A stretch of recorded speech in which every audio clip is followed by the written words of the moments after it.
RE/MAX is built on proven professional realtors.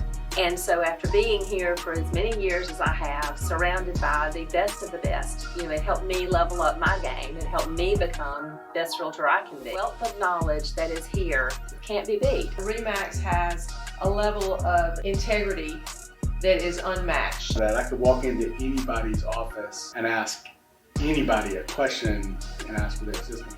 And then they're going to give it to me in a complimentary way, not in a competitive way. Everyone is very knowledgeable. I can entrust and say, are you going to take care of that? They take care of it. It's just a great place to work.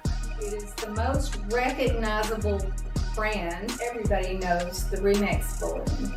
There are always new things to learn at RE/MAX, new things to try, new technology, encouragement always.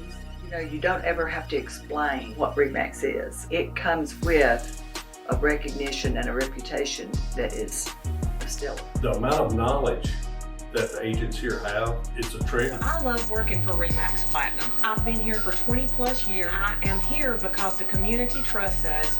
I know that when we get a call, they're going to get an experienced agent that's going to be knowledgeable of our market and help them. I came to RE/MAX because of the brand recognition, the expertise of all the people. There's always somebody that's willing to help. The wealth of knowledge that you gain just by being in the building. And we have a family environment here where we get along really well. It's just an excellent place to work.